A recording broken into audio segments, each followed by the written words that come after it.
I was just out in the lobby just a second ago during the commercial break, and a guy was asking me a question about tipping, and it just made me think about. I haven't reminded you guys in a while. There's a rule if you listen to this show. If you didn't know the rule, I'll tell you what it is. If the pizza guy, when he comes to your door, or pizza gal comes to your door to deliver a pizza, you ask them how they're doing, and they say better than I deserve, that's code for they listen to this show, they're working that extra job to get out of debt. And so you are required to give them an extra large tip. When you're parking your car, if the valet parking your car, if you ask them how you're doing, and they say better than I deserve, you have to give them an extra large tip because they're out there in the heat or the cold or the rain parking your car for you, and they're doing that to get out of debt. That's code for, I listened to the Dave Ramsey show, I'm in Financial Peace University, I've read the Total Money Makeover book, and I'm getting out of debt. I'm out here working my butt off. That's what that's code for. And so we all got to band together, people. We have to stick together. And some of you that are doing a little better and you're out there running around doing stuff like that, and you're ordering a pizza or you're parking your car, that means that you're in a position to give a nice tip. Which, by the way, let me just help you with this. Some of you need to understand that tipping doesn't say as much about the server as it says about you. You ever carry one of those trays? All right, shut up then. They're heavy.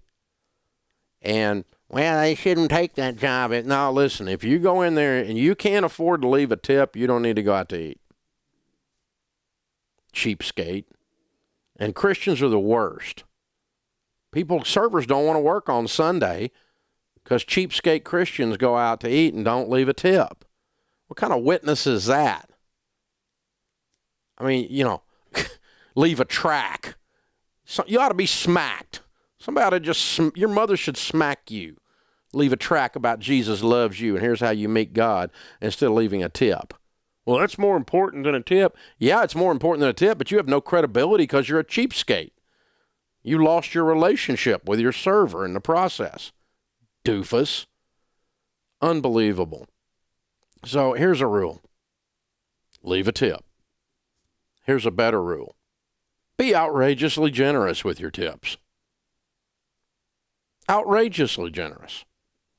Now, I don't even have a choice. I kind of don't like it when I get lousy service. Get lousy service out of the kitchen, lousy service out of the waiter, waitress, whatever the server, whatever it is. And sometimes that happens, but I'm my choice, my position, I'll end up on somebody's dadgum blog if I don't leave a tip. I don't have a choice. I have to tip you anyway, regardless. But, most of the time I don't run into that. And if I do, I'm not even in a position to gripe about it because that'll be their Dave Ramsey story that he was in the restaurant griping, and I'm not going to be that guy. So I'll just grin and bear it and eat some food that's not really good and hot because you drug butt getting it out of the kitchen, or whatever, and I'll leave you a tip anyway. But you know what? You're not in that position, most of you. And so leave a tip. Just, be kind. And the other thing is I'm well aware that sometimes the kitchen screws up the deal and the server. But if the food's cold, that's not the kitchen's fault. That'd be the server left it on the window there. That's how it didn't get there. This isn't rocket science, people. So, but anyway, it doesn't matter. Leave a tip. Most of the time, somebody's in there working their butt off, taking care of you, and you need to leave a tip. Let me tell you where you don't leave a tip, and you should. When you stay in a hotel. You ought to leave a tip on the bed. You ought to leave some money laying there to say thank you for cleaning my room. That's just, here's an idea. What happens to you when you're more open-handed with money? When you're more generous in your giving and you're more generous in your tipping, what happens to you? You become more generous. You know what happens to generous people? Generous people smile more. Generous people are the ones that open a door. Generous people are kinder. They're generous in more than just their money. They're generous in how they handle situations. Generous people are more kind. You know, I catch myself when I'm being mean, it's usually when I haven't been generous lately. But I'm a little more compassionate when I'm generous. You are too. And here's the weird thing. The more generous you are, the more attractive you are. Generous people are attractive, not because you think they're going to give you money. That's not it. But they're just nicer people. You ever been around somebody that never gives anything and is selfish? Every time you see them coming, what do they? They want something. They're not bringing something to the party. They're taking something from the party. These are transactional people. You ever meet transactional people? Whether it's in business, whether it's at work, whether it's at church, whether it's just in your personal life. All they talk about is themselves and what they can get from the interaction. Those aren't generous people. I'll guarantee you people that are that selfish don't give. And I'll guarantee you people who give and who are generous in their tipping are the same people that are kind in conversation and let you actually have something. They ask about you and your kids. You ever have a 10-minute conversation with somebody and as you walk away you go, they learned zero about me and we learned everything about them. That's called self-stinking centered. Hello. That's not a generous person. That's a transactional person. It's a selfish person.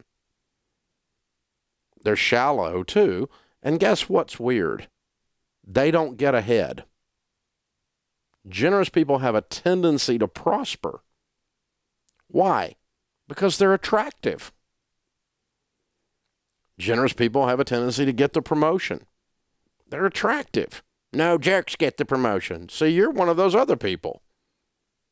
When you say something like that, it reveals that you're not a generous person. You live in a world where the glass is half empty instead of a world of abundance. Generous people have a sense of abundance. They think there's enough for everybody and then some. And they're not scraping around trying to squeeze every dollar out of every deal. Now, it doesn't mean they don't negotiate tough, and it doesn't mean they won't ask for a bargain. That's not what I'm talking about. But there's a spirit about this, isn't there? The spirit of generosity. The spirit of generosity necessitates that you're less selfish, that you're more selfless. And when you give, it moves and reforms and crushes and reforms your heart into being less and less selfish. So the more you're giving, the more generous you become in every way, and the more attractive you become in every way. And the weird thing is that opportunities come your way. And that goes all the way back to, did you leave a tip? I left a penny just to prove to them I didn't forget them. That doesn't say anything about them. That says everything about you. Now, is tipping and giving the same thing? No, but it comes from the same place in your spirit, doesn't it? People growling and snatching and pulling and selfish, like a kindergartner saying, my toy, my money. Oh, brother. You miss the point of the whole money thing when you think like that. This is the Dave Ramsey Show.